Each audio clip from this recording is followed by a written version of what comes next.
one of my big fears during this whole COVID-19 season was that I would end up in the emergency room or the hospital. And there's a big gap in understanding of chronic conditions when you end up in an emergency setting like that. See, I have high functioning autism, and I thrive very well on healthy food. I haven't had even a molecule of refined white sugar for 17 years now, and I've avoided trans fat for almost as long, and quite a number of things, and I thrive on it.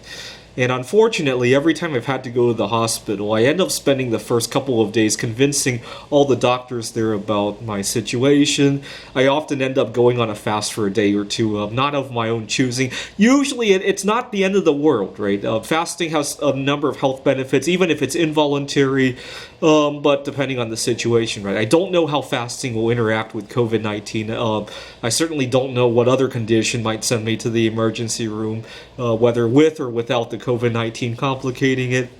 It just became a big fear of mine, and that kind of kept me doing the safe thing, which is good. I ended up getting COVID-19 anyway. I didn't get any symptoms. I mean, I only know that I have antibodies, but it kept me safe, which is a good thing, which might have helped prevent me from spreading it to other people. So that's good too.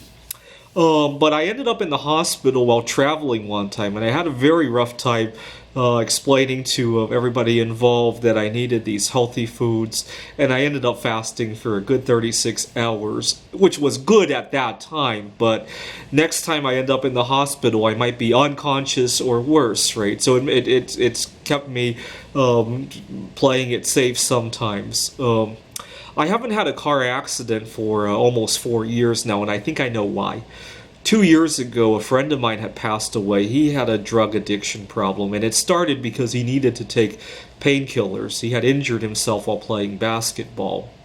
And it made me really worried about injuring myself and needing painkillers, because I know I have an addictive personality. It was very difficult for me to quit some of these unhealthy foods that I talked about earlier, which is why I really want to avoid relapsing, because I don't want to go through having to deal with that again. I almost dropped out of school when I was trying to quit some of these things, and I don't want to deal with that again, especially now that I have some responsibilities.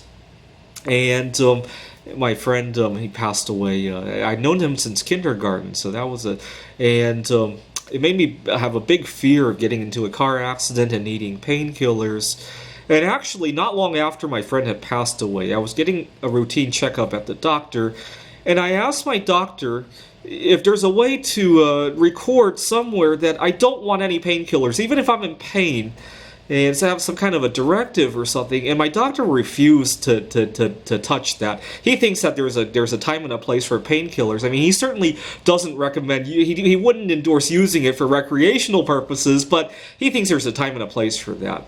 I need to find a doctor who will help me put that together and help me put together some kind of medical directive. That's going to be my goal for the second half of 2020, now that I've lived through COVID.